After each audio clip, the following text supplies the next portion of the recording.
こんな太いふくらはぎをお持ちの方、安心してください。3日でマイナス4センチ出ました。おめでとうございます。さらに、DM でこの報告、すごい。このマッサージ動画やれば、今まで痩せなかったふくらはぎも絶対に痩せます。スマホは床に置いて、膝を曲げて座りましょう。つま先をしっかり上げ切る、下ろす、上げ切る、下ろす。繰り返していきましょう。空いてる手は床ついても OK です。背中はね、壁に寄りかかっても OK です。普段動かさない範囲でしっかり上げ切って下ろす。これが目的です。上げ切る、下ろす。ラスト1回、しっかり上げる。下ろす。よし、OK。そしたら次は両手でふくらはぎ横から叩いていきましょう。こんな感じです。痛気持ちいいぐらいで叩くと良いと思います。あんまりね、強くやればいいと思うんじゃないので、痛気持ちいいぐらいで、ふくらはぎを揺らしてね、血流を良くしていきます。呼吸はね、止めないようにして、あんまり肩にギュッと力が入りすぎないように意識をしていきましょう。しっかり揺らして、OK。そしたら、手も一回床について、足全体をね、こんな感じで揺らしていきましょう。太ももふくらはぎの血流を良くする、筋肉をね、緩めるために揺らしています。呼吸は止めないようにして、肩ね、絶対力入んないようにしましょう。これね、1回でもね、本当に細くなるマッサージなんで、ぜひね、メジャー持ってる方はね、ビフォーアフターとか、もしくはね、1週間に1回とか計測してあげると、結果がね、出て分かりやすいと思います。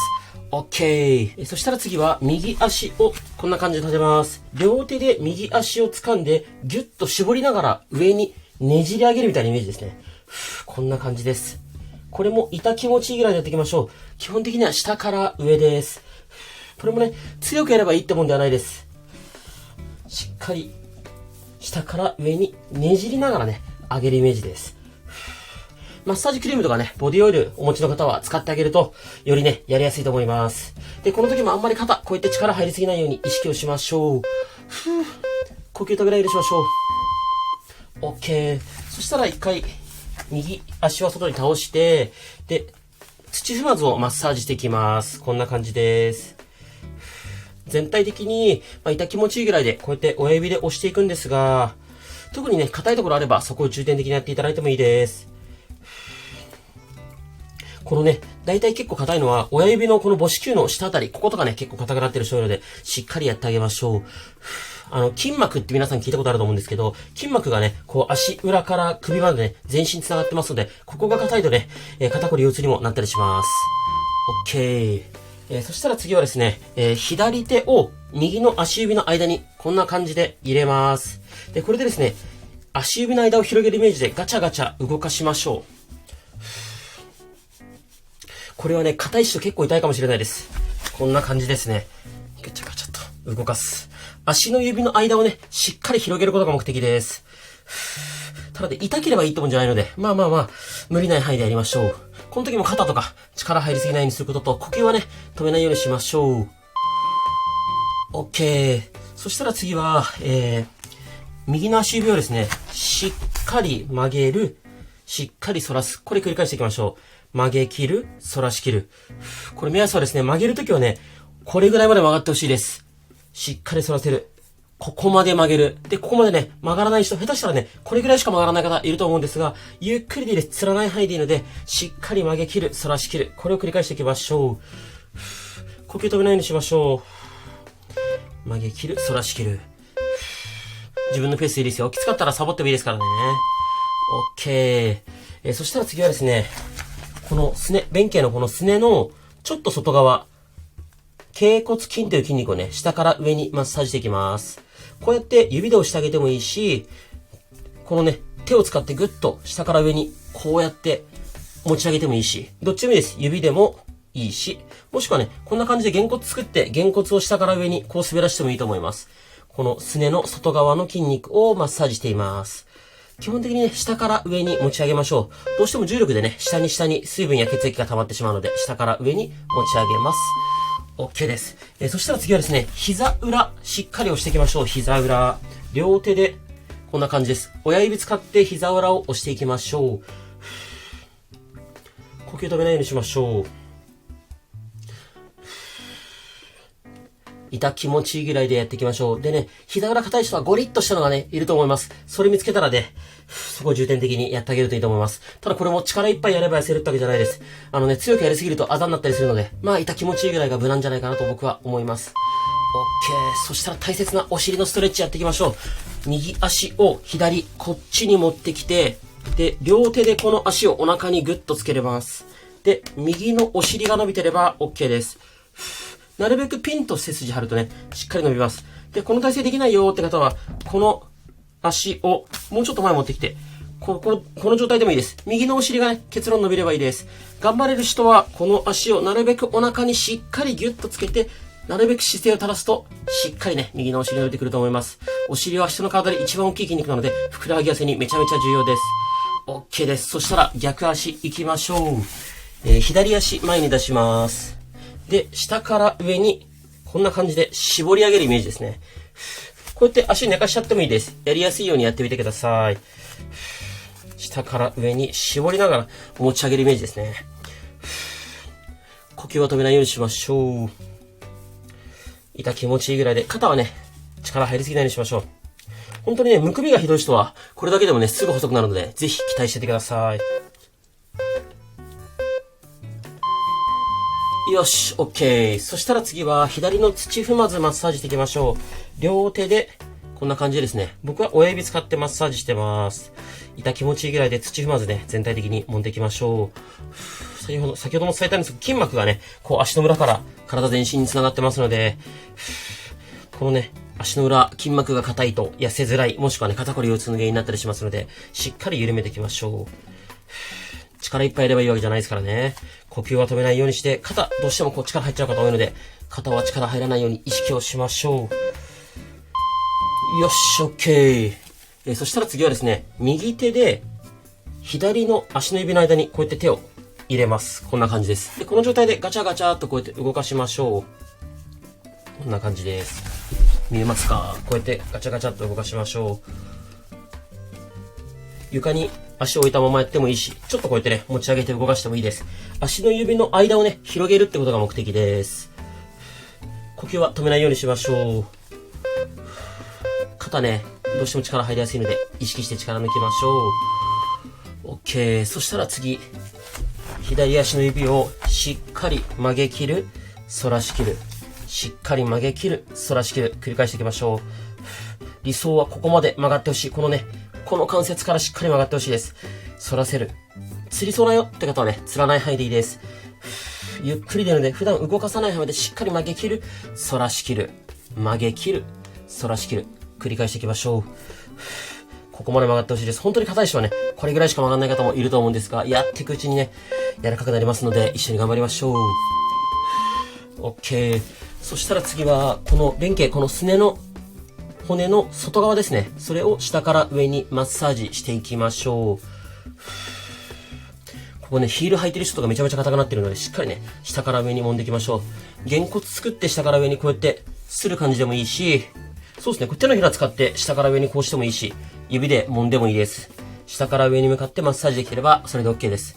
こうマッサージ全体的にね、なんかどこを押せばいいかわかんないって質問も来るんですが、逆にどこを押すのが正解なんて僕ないと思ってます。なんでね、痛気持ちいいぐらいで、しっかり筋肉触れてれば、それで OK だと思います。OK。そしたらですね、次は膝裏を両手の親指で押していきます。ギュッと、親指使って膝の裏を押す。ギュッ、ギュッと、痛気持ちいいぐらいでやっていきましょう。呼吸はね、止めないようにしましょう。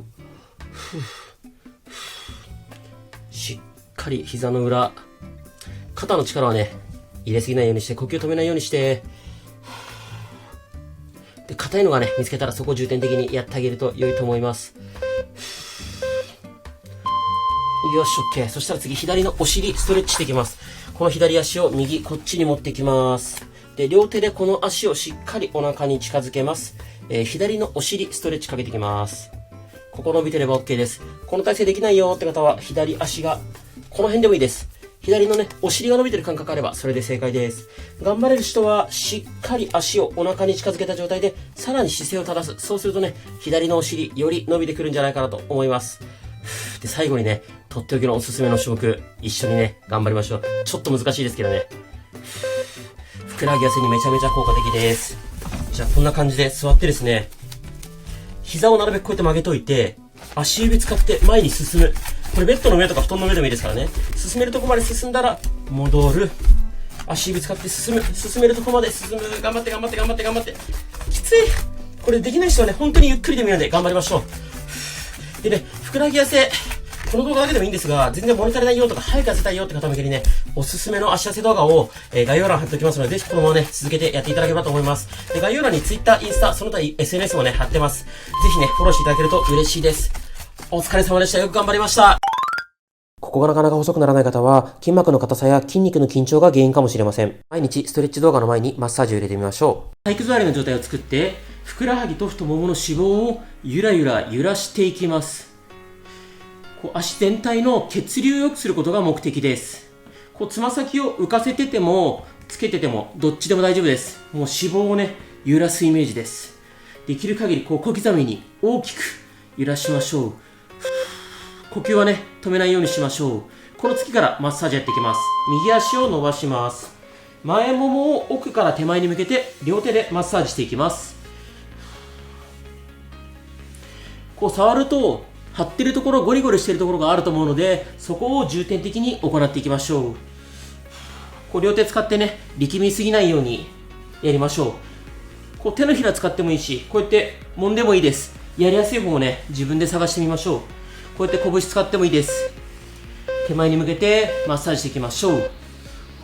次は膝周りのお肉、マッサージしていきます。この内側ね、気になる人が多いので、こうやってつまんでいくイメージです。痛気持ちいいぐらいの強さで大丈夫です。こうやってね、つまむ。つまめない人は、こうやってさすってもいいです。できたらね、こうやって、特に気になるところをつまんであげると良いと思います。で、太ももが、力入ってると、マッサージの効果半減してしまうので、力抜ける体勢をね、自分で探してみましょう。よし、OK。次は、外もも。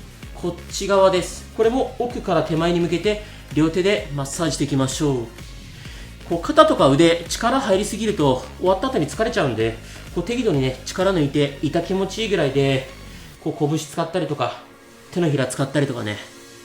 もしくはこうやって腕使ってもいいと思います。やりやすい体勢見つけましょう。あと太ももね、力入りすぎないように意識しましょう。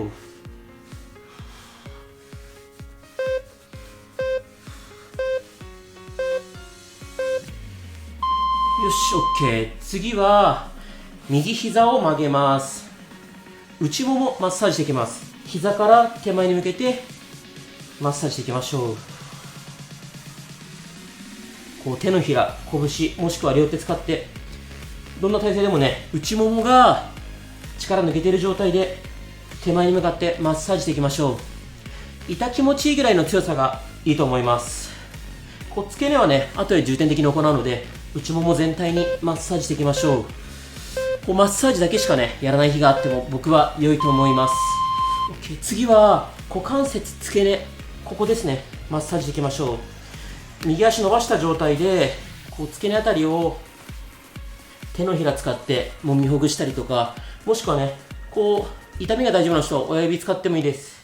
ゴリッとしたのがあるはずなので、付け根のあたりマッサージしましょう。で、どの種目もどこを押すとかどの強さが正解とかはないです。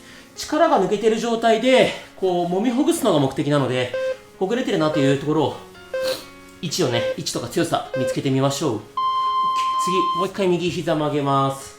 これで付け根マッサージしていきます。僕は両手でね、掴むといいんじゃないかなと思います。膝曲げて力抜いた状態を作って、こうやって揉んでいくといいと思います。片手でも両手でもいいですし、もちろん手のひら使って手前に流す感じでもいいです。ただ付け根は特に厄介なので、両手でね、硬いところをほぐしてあげるといいと思います。女性はあざになりやすかったりするので、痛気持ちいいぐらいでやると良いんじゃないかなと思います。よし、OK。次は左足を前に伸ばして、左の前ももを奥から手前にマッサージしていきましょう。左の前ももが力抜ける位置を探してみましょう。ちょっと膝曲げてる方がね、逆に前もも力抜けるって方もいると思います。手が疲れないように、さする感じでね、奥から手前に硬いところを見つけて、そこは重点的にね、やっていきましょう。呼吸は最後まで止めないようにしましょう。こう筋肉を柔らかくして痩せるにはマッサージして揉んだ後にストレッチするとね、組み合わせとしては最高だと思います。 OK、 次は膝肉をつまんでいきましょう。特にねこの内側とか気になる方多いので、つまんでこうほぐしていきましょう。つまめない方はね、こう手のひらでさする感じでももちろん大丈夫です。ちょっと膝曲げてもいいと思います。足のね力が抜ける状態を探してみましょう。でよくこのマッサージ、ストレッチの前後どちらがいいかって言われるんですけど、理想は前後両方やったらいいと思います。ただね、どちらか1回だけだとしたらストレッチの前が良いんじゃないかなと思います。 OK、 次外ももマッサージしていきます。奥から手前に向けてマッサージしていきましょう。こうやって片手でね手のひら使ってやってもいいし、拳でやってもいいし、両手でやっても良いと思います。でもちろんこのズボラストレッチ、このマッサージもそうですけど、毎日じゃなくてもいいです。毎日がもちろん理想ですけど、習慣化することが目的なので、週に1回でもね 2,3 日に1回でもいいです。習慣化できるこうタイミングというか周期というか、自分でね探してみるといいと思います。よし OK、 次内ももやっていきます。左膝を曲げて奥から手前に向けてマッサージしていきます。こうほんと揉み方はね自由でいいです。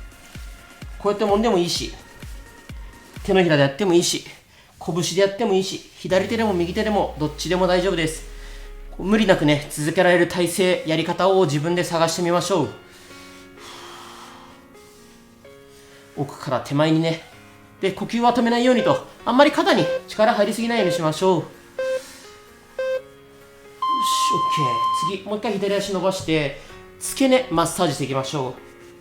こう特にね多分ゴリッとしたところがあるんじゃないかなと思います。このコマネチのラインをねマッサージするイメージです。ゴリッとしたの見つけたら重点的にこうやって揉んだりさすったりしてあげましょう。こう前もも輪っか使っちゃってこの付け根がね硬い人はこういうマッサージすると一気に前ももの張りが取れたりもします。でやる気になる前に、やる気になるために、できたら足の写真を撮るかメジャーでね太ももを測ると成果が上がるので良いと思います。最後左足曲げて内もも付け根マッサージしていきます。でよくね食事制限した方がいいんですかって聞かれるんですけど、もちろんした方がいいんですけど、ちなみに僕はしてません。してないんですけど、こうやって毎日ねズボラストレッチやってもうジーパンもゆるゆるです。あくまでした方がいいけど無理にする必要はないって感じだと思います。でこの動画の後に内もも前もものストレッチ動画やったら最高なので、概要欄にリンク貼っておきます。ぜひ続けてできる人はねそのまま続けやってみましょう。よし OK、 お疲れ様でした。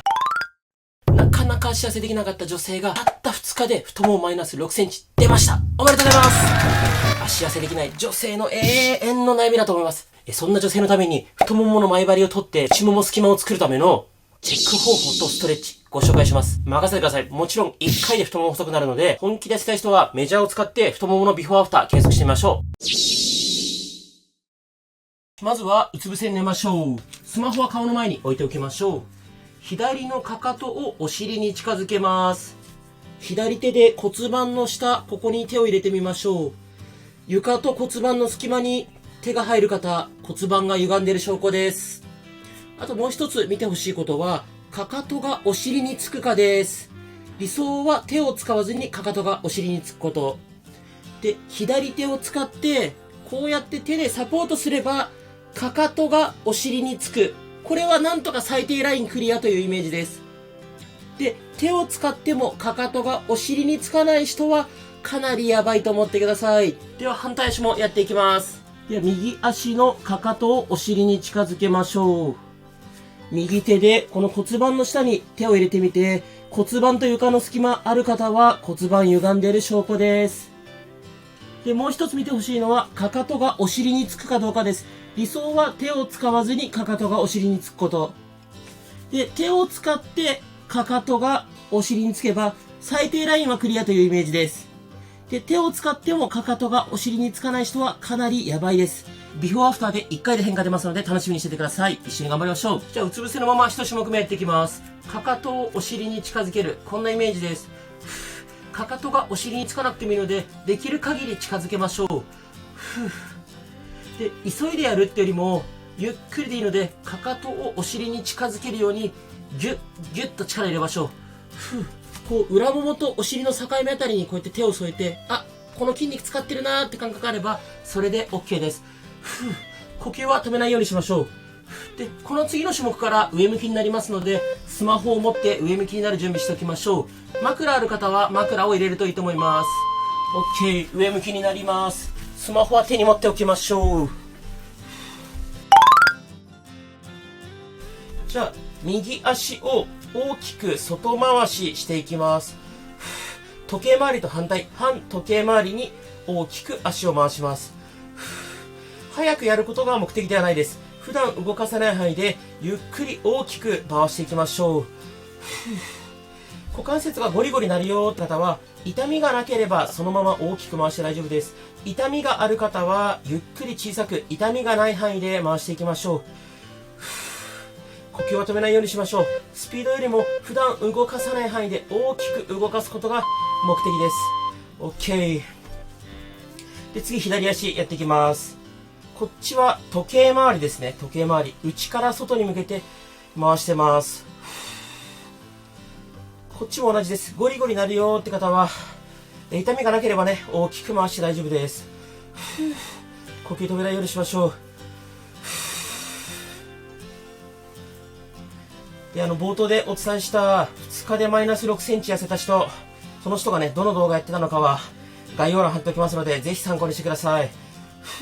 呼吸止めないようにしましょう。皆さんもね、やればちゃんと成果出ますので、最後までね、ぜひ完走して1回で変化実感してみましょう。 OK。 そしたら次、この左足を右こっちに持っていきます。腰をねじるみたいなイメージですね。で、左膝床につけて、この肩なるべく床にぐーっと近づけましょう。腰、お尻、背中伸びてれば OK です。左肩がね、床につくのが理想なんですが、つかない方、そんなに無理にぎゅーっとつけなくていいです。痛気持ちいいぐらいで腰、お尻、背中伸びてれば OK です。呼吸はね、止めないようにしましょう。これまだ最初の準備運動だと思ってください。OK。逆もいきます。右足を左、こっちにねじります。右膝は床につけておいて、この右肩、なるべく床に近づけましょう。呼吸はね、止めないようにしましょう。皆さん、最初のチェック、わかりやすかったですかね。こうやり方、いまいちわからないとかあれば、コメントでどんどん質問してください。で、基本的には1回で多少変化が出るんですが、出ない方もね、大丈夫です。何回か繰り返していくうちに、必ずね、どんどん良くなってきますので、太ももも細くなるので、一緒に頑張りましょう。呼吸だけ止めないで、きつかったらね、途中でサボったりとか、再生速度調整したりして大丈夫です。OK、上向きになりましょう。そしたら、こうやって膝曲げたまま、膝同士はつけておいて、お尻を持ち上げます。お尻を持ち上げる。裏ももとお尻の筋肉を使うので、こうやって触ってね、裏もも、お尻力入ってれば、それで OK です。腰痛い人は絶対無理しないでください。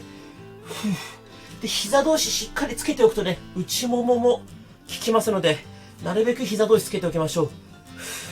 で、どうしてもお尻使ってる感覚ないよって方はね、もう練習あるのみです。こうやってお尻触って、お尻意識しながらね、やっていくうちに感覚出てきますので、一緒に頑張りましょう。OK。そしたら次、片足ずつ上げていきます。こんな感じです。前ももをなるべくお腹にギュッと近づける。しっかり近づければ腹筋に効いてきます。腹筋とかね、股関節付け根使ってる感覚あれば OK です。もしね、全然余裕だよって方は、足上げるときに、ちょっと上半身もギュッと上げてあげると、より腹筋に効いてきます。呼吸は止めないで。で、なるべく足上げる瞬間に息吐くといいです。こんな感じです。首痛い人とか絶対無理しないでくださいね。OK。そしたら一回膝伸ばして、肩幅よりちょっと広めに開いたら、内外にねじっていきましょう。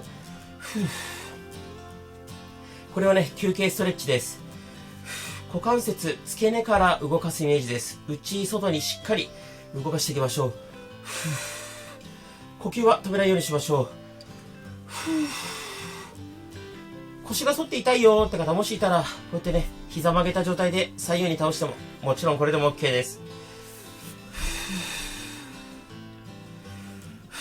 皆さんどうですか？ついてきてますか？もしね、ペース速かったりしたら、再生速度調整する。各種目最後の10秒サボるとかね、自分で調整してみて、やってみてください。OK。そしたら一回、膝曲げた状態で、右足だけしっかり伸ばしきる。戻す。伸ばしきる。戻す。これ繰り返していきましょう。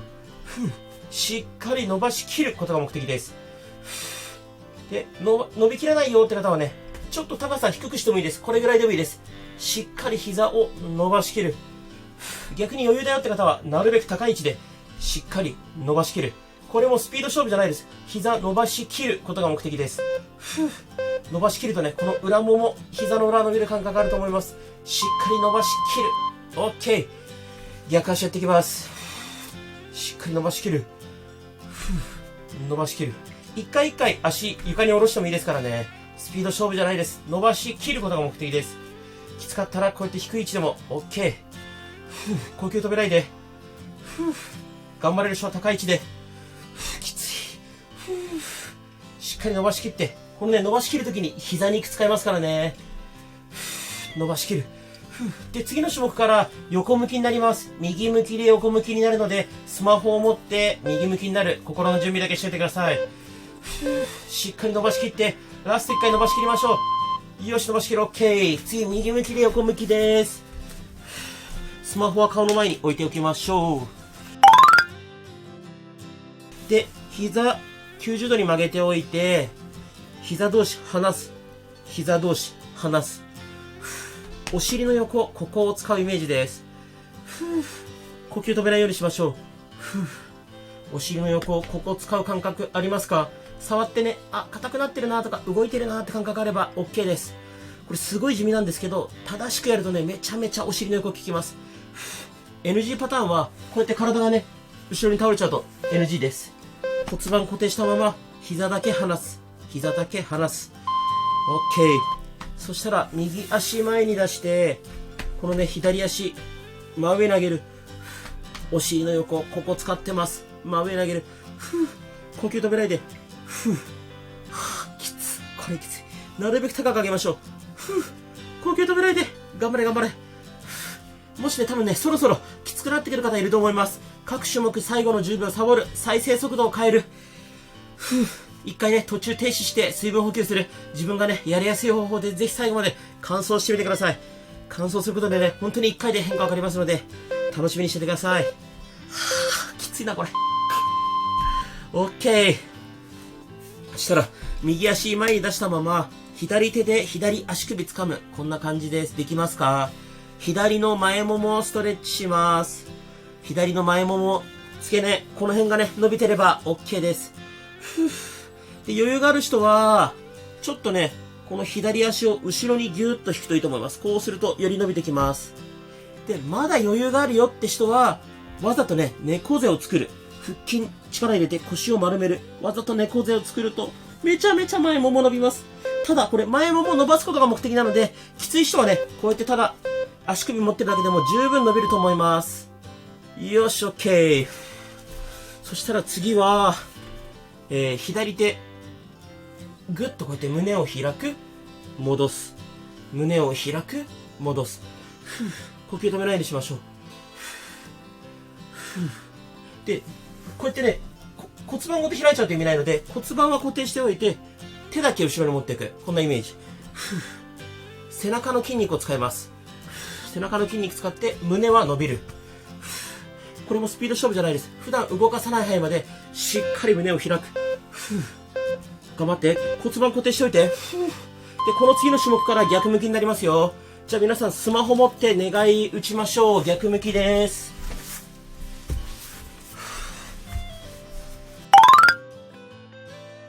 よし、そしたら、スマホは顔の前に置いておいて、膝は90度ぐらいに曲げて、膝同士離す。このお尻の横を使う感覚ありますか？頑張って頑張って。ここ。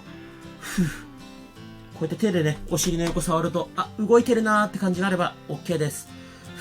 スピード勝負じゃないですよ。お尻の横を使うことが目的。頑張って。NG パターンはこうやって後ろにね、体ごと倒れちゃうのは NG です。頑張って。ラスト1回。OK。左足前に出して、この右足、真上に上げる。真上に上げる。お尻の横をここ使う感覚あれば OK。そろそろね、皆さん疲れてきたと思います。極端な話ね、もう無理せず一種目丸々サボってもいいと思います。なんかちゃんとね、完璧にやるってことよりも、サボりながらでもいいから、完走して、それを習慣化することが大切です。もうね、僕の中で習慣化の定義って、週に1回でもやってれば習慣化なんで、全然それで OK。何もやんないよりはね、はるかにいいので、ラスト1回、しっかり上げて、OK。右手で右足首掴みましょう。右の前ももストレッチです。伸びますか？余裕がある人は、ちょっとね、こう右足後ろに引くと、より右の前もも伸びてきます。伸びてればね、そんな無理しなくて OK です。余裕だよって人はわざと猫背を作る。腹筋を使ってわざと猫背作るイメージ。そのまま右足後ろに引くと超伸びます。ただこれきついので無理しなくていいです。右の前もも伸ばすことが目的。伸びてれば OK。どんどんサボりましょう。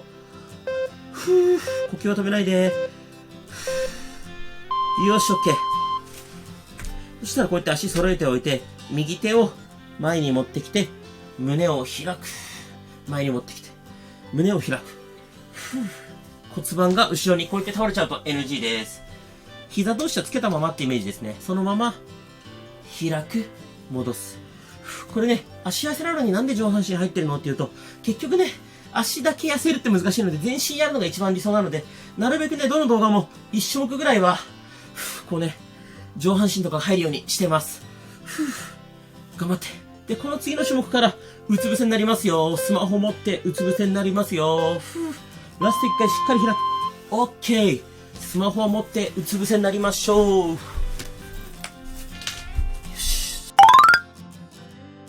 そしたら、うつ伏せになったら、上半身べちゃっと寝かしちゃっていいです。で、足揃えたまま、お尻の穴をギュッと締める。緩める。お尻の穴ギュッと締める。緩める。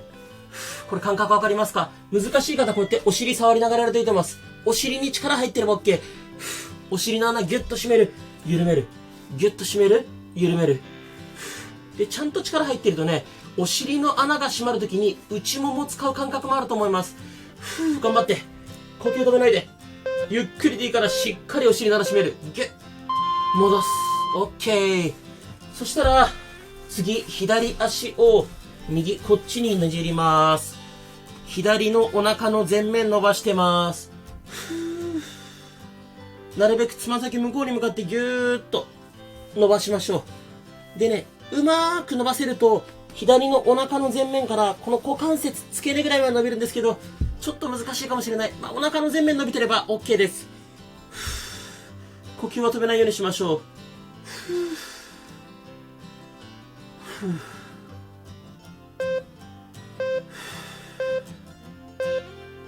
う。よし、OK。次、逆足いきますよ。右足を左、こっちに持っていきます。右のお腹の前面、伸びる感覚あれば OK です。腰痛い人は絶対無理しないでください。右のお腹の前面から股関節付け根にかけて伸ばすことが目的です。もしね、きつかったらこうやって一回戻してもいいし、サボってでもいいし、もう一回やり直してもいいし。なんでもね、自分が習慣化しやすいようにアレンジして動画使ってもらえればと思います。きついな。呼吸だけ止めないで。腰痛い人絶対無理しないで。OK。そしたら、最初に行ったパタパタしていきます。かかとをお尻に近づける。このイメージでパタパタ動かしてみましょう。皆さんこれだけでもね、最初よりかなりかかとがお尻に近づいてる、もしくは動きやすいってことがわかると思うんですが、分かってほしいんですが、わかりますか？どうでしょう？一番最初に行ったチェックは最後にやりますので、楽しみにしててください。で、これ、パタパタしてるだけでもいいんですが、できたらね、この裏もも、お尻の境目あたり、こうやって手を添えて、あ、筋肉使ってるなって感じあると最高です。呼吸止めないで。肩はね、力入んないようにしてくださいね。OK。そしたら次は、左手で左足首掴みます。左の前もものストレッチをしていきます。左前もも伸びますか？いまいち伸びない方は、膝をね、ちょっと床から浮かせる。こんな感じです。こうすると伸びてくると思います。ただ腰痛い人絶対無理しないで。そんな前ももがぎゅーっと伸びてなくてもいいです。こう左の前ももが、伸びてるなーぐらいの感覚あれば十分です。で、肩、変な風に力入りすぎないように意識してくださいね。呼吸は止めない。肩は力入れすぎない。前ももが伸びてればそれで OK。呼吸止めないようにしましょう。OK。次、右手で右足首掴みます。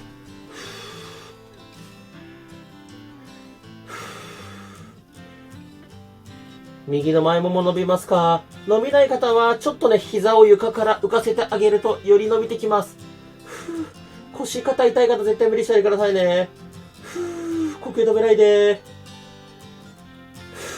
で、この後、最初に行ったチェックやってみましょう。きっとね、変化が出てますので、変化が出たらね、コメントで変わったよと教えてください。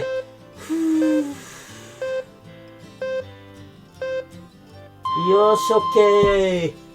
では、一緒にやっていきましょう。左足から、かかとをお尻に近づけたとき、このね、骨盤と床の間、ここに隙間があったんですが、僕はね、見事に隙間はなくなりました。手が入らなくなりました。皆さんどうですか？で、もう一つは、かかとがお尻につくか。僕はやっぱりね、手を使わないとつかないです。手を使って、かかとがお尻につく。ここまでいけば、最低ライン OK です。手を使ってもかかとがお尻につかないよって方はね、ちょっとまずいと思います。硬すぎますね。でもね、やっていくうちに柔らかくなるので、応援しますので一緒に頑張りましょう。OK。次、逆足もいきます。かかとをお尻にぐっと近づけます。この時に骨盤と床の間、隙間が僕はなくなってます。ビフォーでは隙間があったんですが、アフターで隙間なくなりました。で、もう一つは、かかとがお尻につくかですね。僕はちょっと手を使わないとつかないですが、理想は手を使わずにかかとがお尻につくこと。で、手を使ってかかとがお尻につけば最低ラインは OK。手を使ってもつかない方はね、ちょっと硬いかなと思うので、頑張りましょう。OK、お疲れ様でした。たった1回僕がやっただけで足が3センチ伸びて、太ももふくらはぎマイナス2センチです。もう少し足が長ければスキニーが綺麗に履けるのにと思ったことある方は、この動画やれば1回で足が伸びます。スマホは床に置いて足を伸ばして座りましょう。つま先は真上向けていただいて、足の長さチェックします。くるぶし、足先合わせて、これぐらいだなと覚えておいてください。1回で足が伸びるのがわかるので期待しててください。まずはウォーミングアップで開脚していきましょう。開けるとこまで開脚して、ゆっくり前に倒れる。無理しなくて大丈夫です。内ももがね、気持ちいいぐらいで伸びてるぐらいまでで OK です。これ理想はおでこが床について開脚が120度以上開くことなんですが、最低でも90度開いて肘が床につくぐらいまでいってほしいです。これもね、ビフォーアフター変化出ますので楽しみにしててください。無理ない範囲で呼吸止めないようにやっていきましょ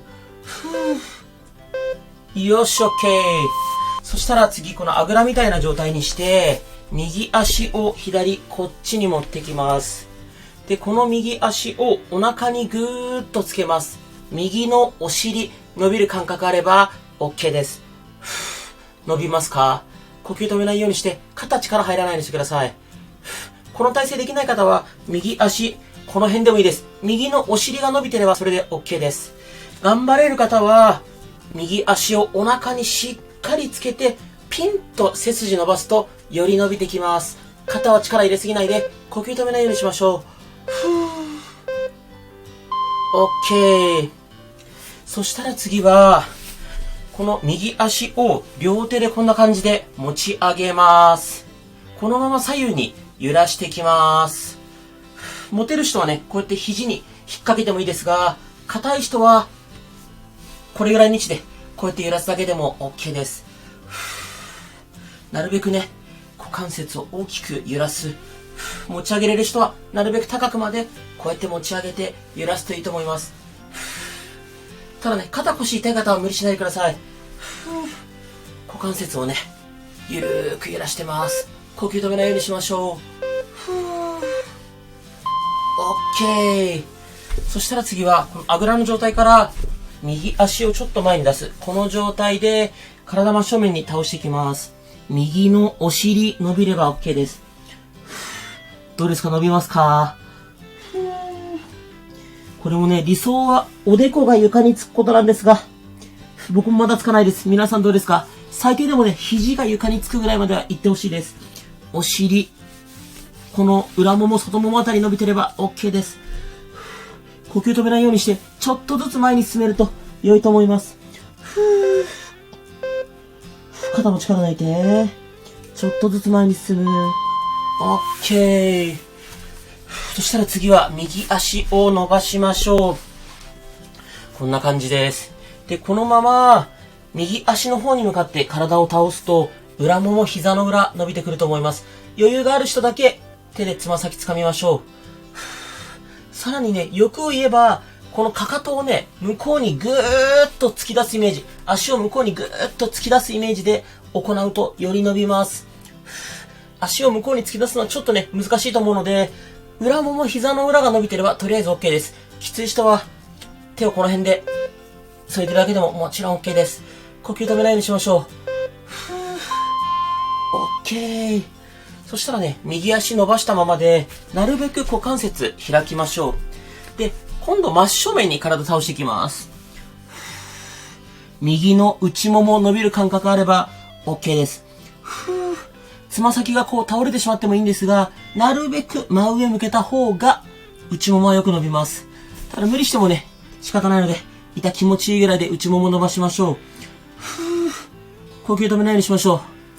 この膝のあたりとかね、こうピーンと嫌な感じがする方は、そこをちょっとね、軽くマッサージしたり、さすったりすると嫌な感じ抜けると思います。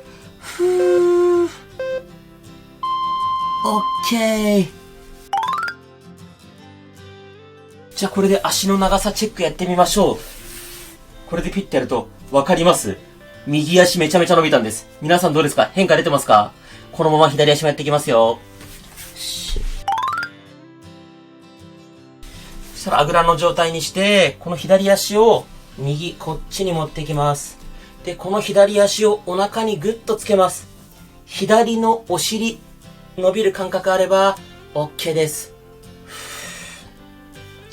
どうでしょう？伸びますか？なるべくピンと姿勢正すとね、より伸びます。この足きつい人は、こうやって前に出してでも OK です。左のお尻が伸びれば結論それで正解です。呼吸止めないようにして、肩はね、力入れすぎないようにしましょう。よし、OK。そしたら次は、左足を両手で持ち上げます。こんな感じです。で、左右に揺らしてきます。余裕がある人はこんな感じでね、肘にかけて、なるべく高い位置で揺らすといいですが、硬い人はね、これできないと思うので、こうやって足持って、この辺で揺らすだけでも OK。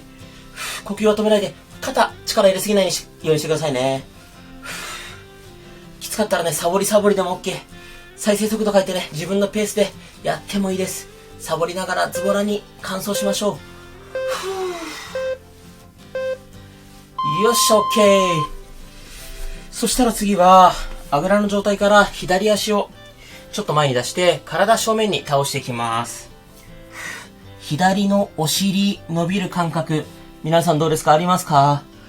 これもね、理想はおでこが床につくことです。最低でもね、肘は床についてほしい。皆さんどうでしょうか？最初に足の長さチェックしたんですが、左右差あった方は、この動画終わった後にね、短い方の足だけもう一回やってあげるとね、左右のバランス整うと思います。OK。そしたら次、左足伸ばしましょう。で、左足の方に向かって体を倒していきます。左の裏もも、膝の裏、伸びる感覚あれば OK です。余裕ある人は手でつま先掴みましょう。まだ余裕ある人は、先ほどお伝えしたように、かかとをね、奥にぐーっと突き出すと、より膝の裏、裏もも伸びます。ただね、かかと突き出すの結構難しいので、膝の裏、裏もも伸びてれば結論、それで OK です。頑張って呼吸止めないで、肩力入れないでくださいね。よよし、オッケー。そしたら、左足伸ばしたまま、なるべくね、こう股関節広げます。で、そのまま体正面に倒しましょう。今度は左の内ももをストレッチしていきます。つま先倒れてもいいですが、なるべく真上向けておきましょう。左の内ももがね、伸びれば OK です。これ終わったらね、左右、両方とも足がね、伸びたの実感できるんで楽しみにしててください。あとどうでもいいんですけど、今日の T シャツはですね、どん兵衛じゃなくて、のんべえです。はい、失礼しました。面白くないですね。呼吸止めないで頑張って。よし、オッケー。じゃあ最後、もう一回開脚してみましょう。いけるとこまで開脚して、ゆっくり前倒れましょう。理想は120度以上開いて、おでこが床につくこと。僕はね、さっき90度だったのが、だいぶ開きやすくなって、体も前に倒れるようになりました。皆さんどうでしょう？開脚行くようになりましたか？呼吸は止めないで。でね、このストレッチは物足りない方、これ追加でやったらさらに足伸びるよってやつを概要欄貼っておくので、ぜひ追加でやってみてくださいね。呼吸止めないで。できる限り前倒れましょう。頑張れ頑張れ。最後に一緒に足の長さチェックしますからね。オッケー。そしたらもう一回足伸ばして座りましょう。僕はですね、左右両方ともこれで揃いました。皆さんどうですか？変化をコメントでぜひ教えてください。身長も伸びますのでね、測れる人測ってみてください。お疲れ様でした。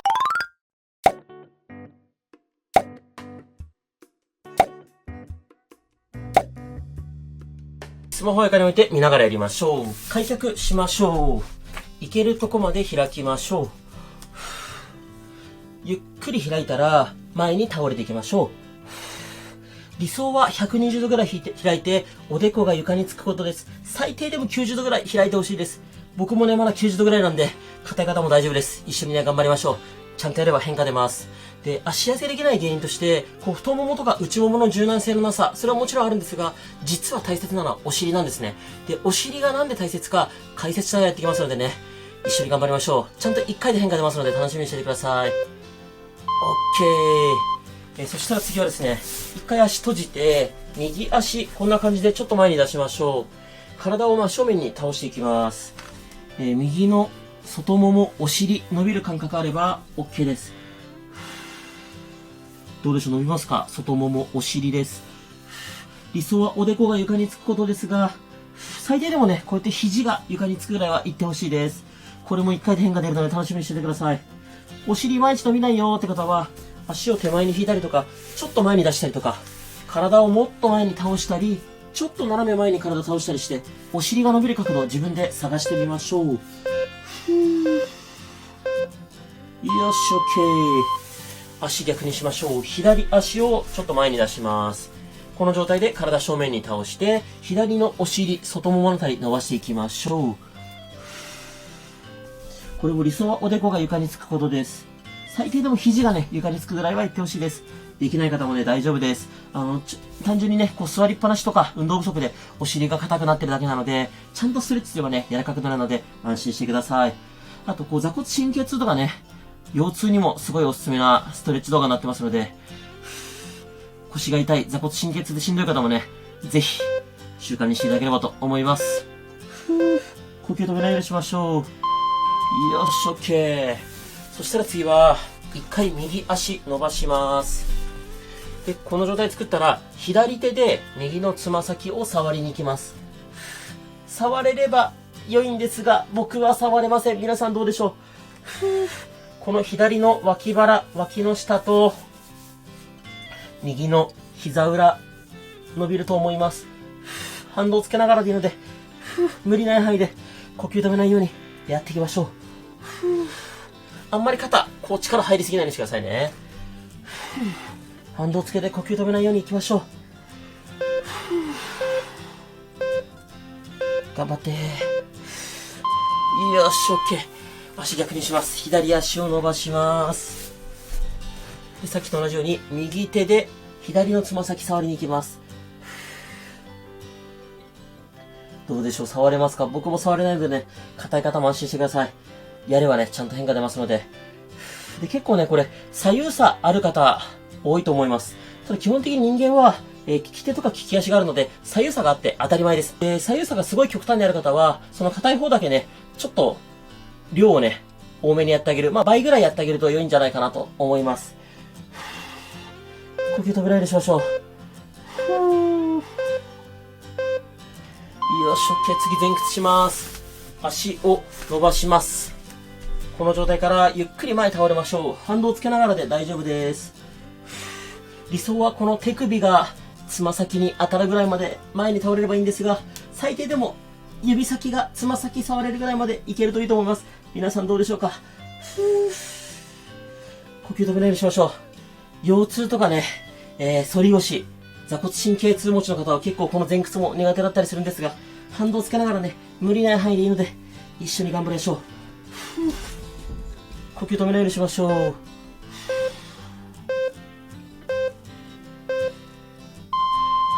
よし、OK。そしたら次は、右足を伸ばします。で、右の内ももを両手でマッサージしていきましょう。痛気持ちいいぐらいで揉んでいきましょう。このもう膝の横ぐらいまで揉んじゃっていいと思いますが、自分がね、一番気になるところ、付け根の脂肪を落としたい人は付け根入念に、内もも全体の人は全体をまんべんなくね、揉んでいきましょう。痛気持ちいいぐらいでいいです。で、女性の方はね、特にこう血管が細かったりして、あざになりやすかったりするので、痛気持ちいいぐらい。強くやればね、痩せるってわけじゃないので、ゆるーくやっていきましょう。で、あんまり肩だけ、こう力入んないように意識して、呼吸はね、止めないようにしましょう。OK、逆足いきます。左足伸ばします。で、両手で左の内もも、マッサージしていきましょう。痛気持ちいいぐらいでやっていきます。基本的にね、なんか触っちゃいけないところとかはないです。自分がね、気になるところを重点的に揉んであげればいいと思います。で、こうやって掴むのが痛いよって方は、例えば手のひらでこうやってさすってあげてもいいです。自分がね、やりやすいようにやっていきましょう。最初にお尻の柔軟性チェック入れたんですが、皆さんどうでした？できましたかね？結構ね、あれ難易度高いと思います。ちゃんとね、変化出るので、ぜひ最後まで頑張ってください。楽しみにしててください、変化を。OK。そしたらもう一回右足を伸ばします。で、なるべくですね、股関節開きます。なるべく股関節開いた状態で、体真正面に倒していきます。右の内もも伸びる感覚あれば OK です。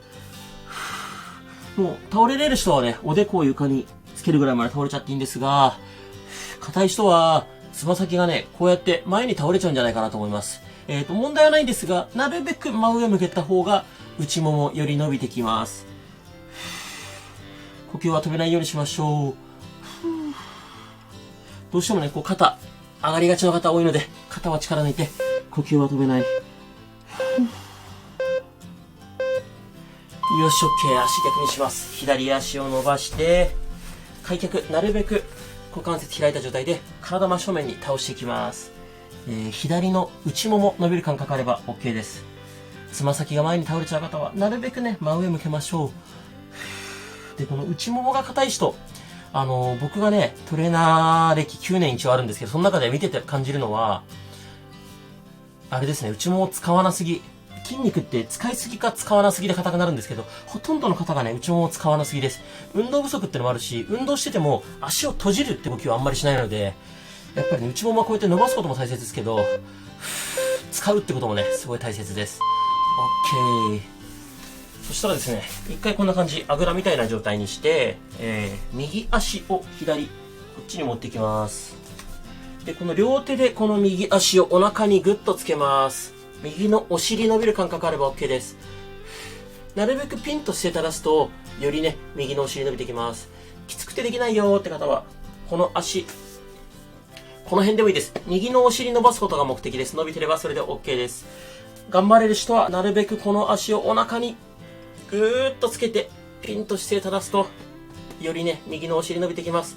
肩はこうやって力入んないように、意識して呼吸しましょう。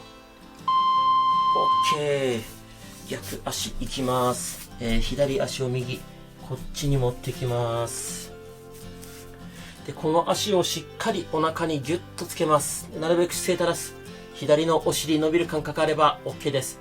きつくてできない方は、左足、この辺でもいいです。左のお尻伸ばすことが目的です。で、お尻が硬くなっちゃう原因もほとんどの方使わなすぎですね。座りっぱなしとか、もしくは立ちっぱなしでも立ってるだけだとお尻って使わないので、例えば階段登るとか走ったりすればお尻使うんですけど、立ちっぱなしだけだとね、お尻使わないんで、ほとんどの方が使わなすぎでお尻硬くなってるので、しっかり伸ばしていきましょう。OK。そしたら、こんな感じ、体育座りみたいな体勢できますか？で、両手軽くグーにして、裏もも叩きましょう。裏もものマッサージです。この体勢きつかったらね、もうちょっと膝曲げて、こんな感じでもいいです。痛気持ちいいぐらいで裏もも叩きましょう。軽くグー作ってます。この時もね、肩があんまり力入らないように意識してください。呼吸は止めないで。どうでしょう、皆さんついてきてますか？もしきつかったらね、途中サボりやったりとか、再生速度調整できますので、再生速度早めたり遅めたりしながらやってみてください。OK です。そしたら次はですね、右足伸ばします。右足の方に向かって体を倒します。右の膝の裏もも伸びてれば OK です。右手で右のつま先掴めると良いですが、掴めない方はね、こんな感じで手を膝に添えておいて、右の膝の裏もも伸びてれば、それでも十分 OK です。呼吸は止めないようにしましょう。どうでしょう、伸びてますか？裏もも。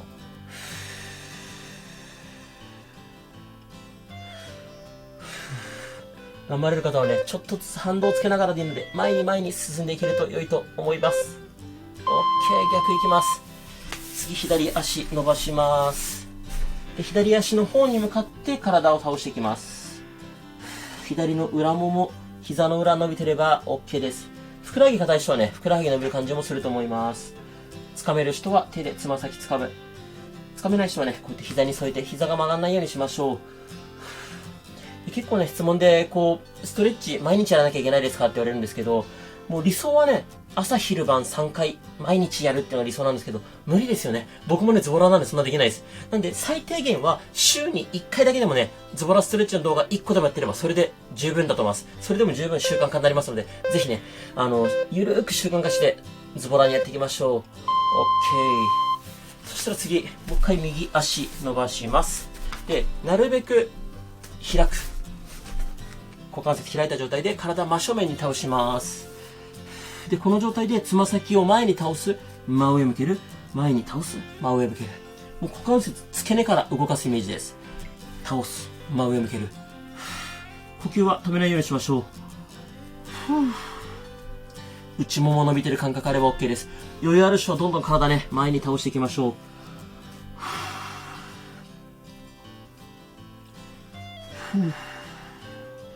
呼吸だけ止めないようにしましょう。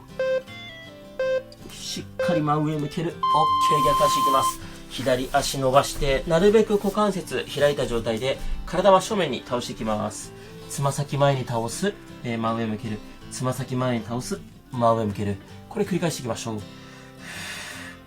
で、内ももこれ内転筋って言うんですけど、何種類かあってですね、薄い筋肉って書いて白筋っていう筋肉があるんですけど、それだけね、膝またいでるので、その筋肉が硬い人、この膝付近がね、ピリピリってする可能性があります。なんでこの膝付近がピリピリ痛いよって人は、その痛いところをね、手でさすってあげたり、マッサージしたりすると、だいぶそのピリピリ消えると思いますので、試してみてください。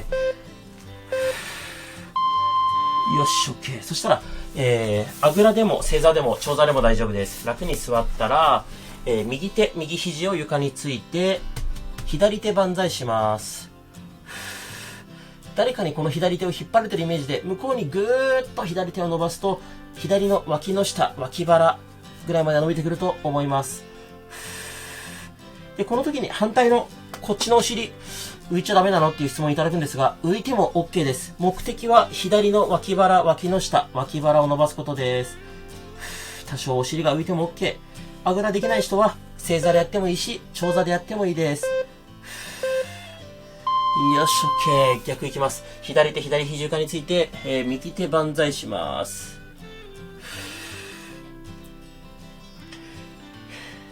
この指先を誰かに引っ張られてるイメージで、向こうにぐーっと伸ばすとね、脇腹、脇の下伸びてくると思います。で、真横に倒したりとか、ちょっと斜め前に倒したりして、自分が、この角度伸びるなーって位置を探してみましょう。どの角度が正解とかいうのはなくて、一番伸びる角度がね、硬い角度なので、そこを重点的にやってあげると良いと思います。呼吸止めないようにしましょう。きつかったらね、各種目最後の10秒サボったりとか、再生速度速めたり遅めたりして、自分でやりやすいようにね、調整しながらやりましょう。OK。そしたら、一度こんな感じで体育座りしましょう。体育座りの状態で、左足を右足にこんな感じで乗せます。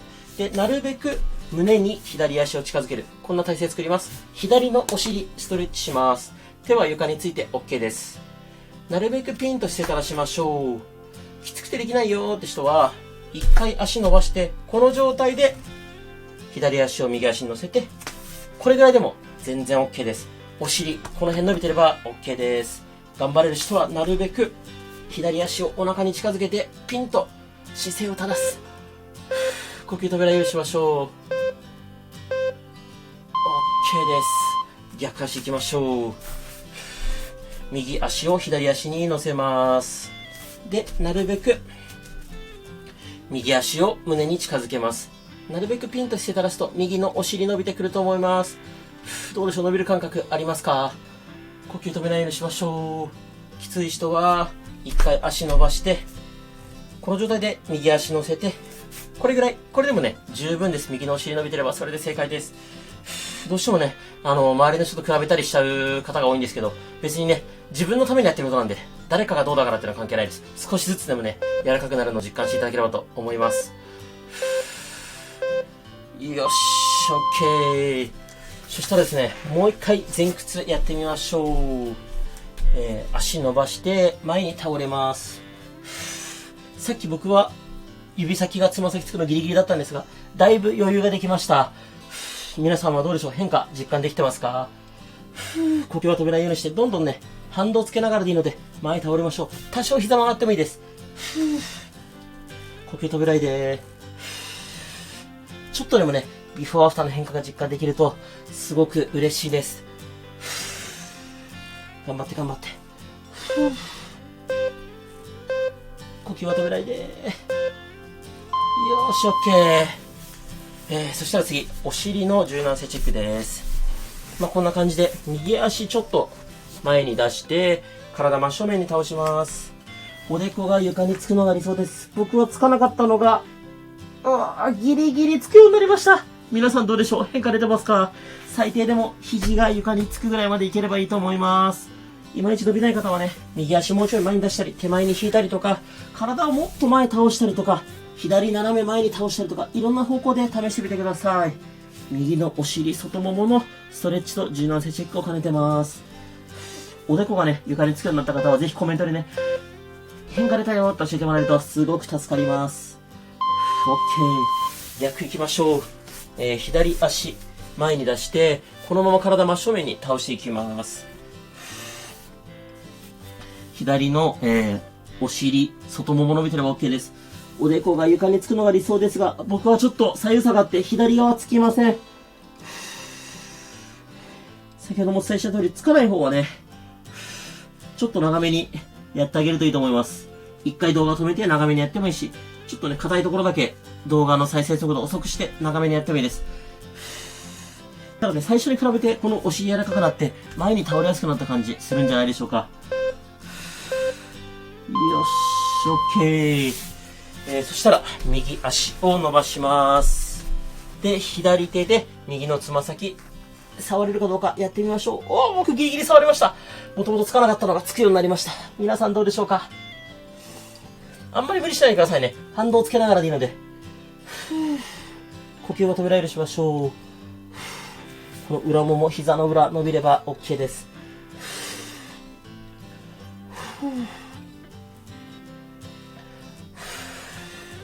もしくはね、すごい硬い方は1回で変化出ないかもしれません。ただね、2回3回と習慣化して続けていくと絶対変化出るのでね、一緒に頑張っていきましょう。OK。逆いきます。左足を伸ばして、右手で左のつま先、触りに行きます。どうでしょう？触れますか？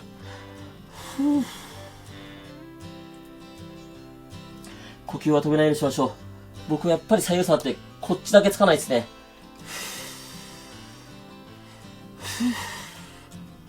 例えば硬い方向を覚えておけば、普段ね、ふとした時にテレビ見ながらチラッとやってあげたりしてもすごいいいと思います。